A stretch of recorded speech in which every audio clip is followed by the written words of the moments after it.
Hello YouTube, this is J Dragon bringing you another non-vulgar video.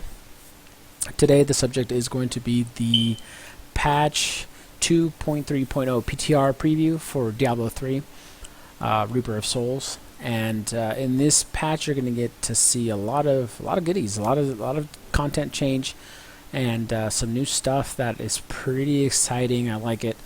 I'm not going to read through it because you can just visit the Battle.net forums or the Battle.net webpage, pick Diablo 3, and go ahead and look at it for yourself. But I will give you some feedback as to what some of this stuff means, some of its backstory, and things of that nature, and what I think of it. The first thing that we see here is that there's going to be a new zone called the Ruins of Sescheron, and basically it's where we left off in the last Diablo 2 game, the expansion, Lord of Destruction. And it's where the barbarians live. It's where Baal came to try to find the World Stone at Mount Ararat, and Tyrael flings his sword into it and shatters the place. So it's a place that was attacked by Baal. These are the lands of the barbarians. So much like we see, the attacks that we had, I believe, Act 3, where there's this keep and it's constantly being attacked. It's kind of similar to that. There's the city, and it was constantly being attacked by the demons of Baal versus Asmodan in Diablo 3. So it's going to be cool, interesting to see this place. It's kind of dark, it's gloomy, it's ruined, so it's going to be beat up. This is like the outside. We've got some snow going on there. See some mobs that we normally see, and then this little guy looks new. Don't know exactly what he is. I like that cleave action there that we see. So it's going to be very interesting. This is the part that I'm the most excited about. And by far, I think the best change coming to the game. It's still left to see how exactly this is going to play out. But this plays into the people that were complaining about more stash space. Well, I mean, the reason you need more stash space, right, is to hold on to those cool legendary items that you find. And, well, this is kind of like giving you unlimited stash space, but we have yet to see how it works. Let me explain it to you. It's called Kania's Cube. I'm not even sure I said that right. But anyways, it's a tribute to the Horadric Cube from Diablo 2. And here, what you're going to do is it's going to melt down legendaries, which what I'm assuming is you're destroying the legendary, but you're saving the ability, the orange abilities as passives, and it can have unlimited abilities stored. So you're basically, any legendary that you're done with, that you're going to save in your stash, you're basically going to melt it and save its core, tributes, basically. And the way that I've been reading is it's going to be picking, like, let's say they have a range of increase this, increase that, right? There's a range. It's going to always roll the highest. Whatever the highest maximum range is, that's what you're going to get. So even some of the crummy stuff, you're going to trade it over for a non-existent item that's going to end in the cube, but give you the highest stat. So that's really, really neat. So you can make some crazy combinations in here. I mean, a lot of people are talking about putting in the Ring of Royal Grandeur and keeping that attribute of reduces set items. That's going to be phenomenal because, like on a Witch Doctor, that will leave you open for some amazing combos. To be honest, this is really going to benefit the Witch Doctor over anyone else because they have so much gear that stacks with each other in such amazing ways. So it's going to be really interesting to see. Also, I heard you're going to be able to combine materials to make other kinds of materials. So it's going to be interesting. I mean, the patch isn't out yet. It's like it says it's around the corner, but it's not out yet. So we have a lot of time left to see exactly how this thing is going to work. Once it goes live, I'm going to be in there. I'm going to be seeing how this thing is working, if we have to earn it, if we get it off the bat. So I'll keep you posted on any information that I get regarding this, because this is one of the coolest changes. And you're going to see the internet and the forums and everything just buzzing about this item.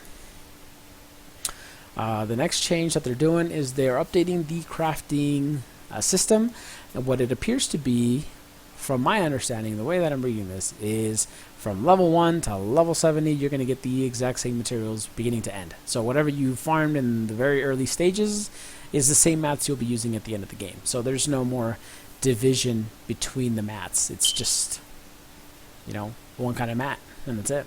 And they've also simplified the way that it requires it, and you know, the entire process of building stuff. So it's going to be interesting to see how that's going to work out.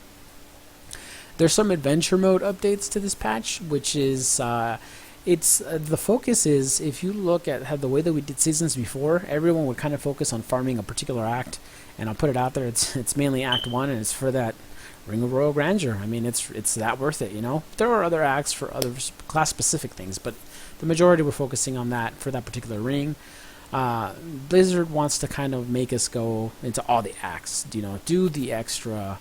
The extra bounties, the ones that have what is it, the bonus bounties, or yeah, and bonus quests and the bounties. And what this does is, if you complete one of them that has the bonus ones, you'll get a bonus act cachet, a bonus Heraldry cachet, which is going to be stuffed with crafting materials, gold, or an additional act specific, you know, crafting mats. That's another change they're going to make, and this is the way that they're going to be, you know, kind of funneling that we're not farming one act all the time. They're going to split out the crafting mats to be act specific. So you'll have to go to, you know, Act 3 to get X, Y, Z, you know, to be able to farm those mats. But it'll distribute it, because there's different mats needed. It'll distribute it amongst all the acts. So you're not going to be stuck in one area, which is going to be nice. A lot of times you get stuck needing a bunch of blues, and you have nowhere to go get them. So that they're doing this, and we're going to at least know where to zero in on the missing mat. Fantastic. Or we're going to be able to make the mat with the cube, even better. So they're really making a really complicated system technically a little bit more easier, more user friendly.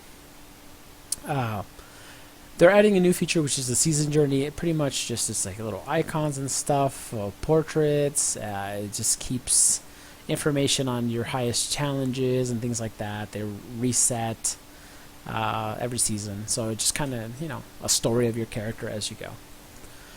This is exciting. This is kind of a two-way thing here, because anyone who's played it from the beginning and known we had tier difficulty levels at one point that you could scale, they're kind of bringing it back, even though they said they wouldn't.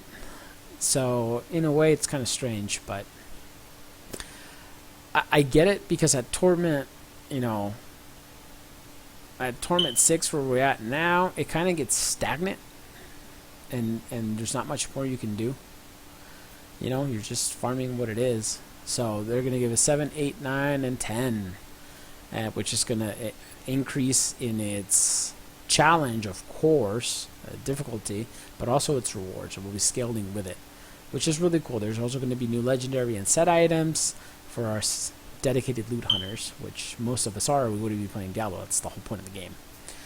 Combat changes pretty much just means that they're about to make combating the higher, you know, Rift Guardians and elite packs and stuff in the higher difficulties a little bit more challenging, rather than us just going in there and everything just melts. Stuns will last less, things like that. So they're gonna make them a little challenging. I know before they had kind of nerfed all that stuff, so you really didn't take much time for everyone to reach 70 and then just get to the highest torment instantly, because it didn't take much.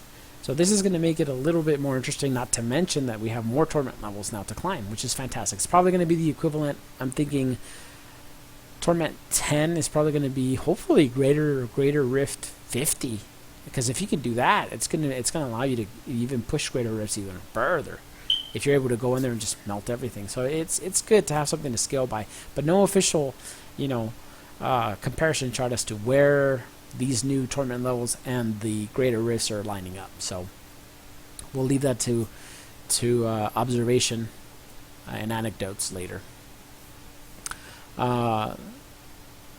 That's pretty much sums up the changes that are going to be happening with this, and I'm excited, to be honest. I think that some of the stuff, in particular the cube, is going to be really interesting. I mean, imagine,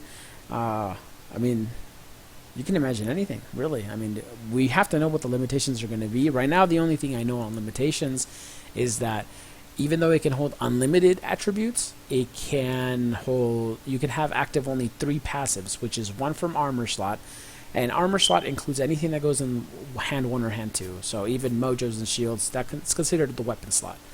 1 armor slot, which is every armor slot from the toes to the head. bracers, chest, legs, everything, you name it. And 1 jewelry slot, which for now I believe is amulets and rings. Some amulets are excluded. I believe Hellfire is excluded with good reason. But think of this. You can throw in a lightning immunity amulet in there and then grab a poison immunity amulet and wear that yourself. And you would have both of those passives on you, which is a huge thing. So all in all, it's I think it's going to be the most exciting change coming to this game. But like it says, there's much more, so we'll wait and see if there's anything else that is going to be, interesting. Alright, once again, keeping it non-vulgar, this is J Dragon, and I will see you in BattleNet.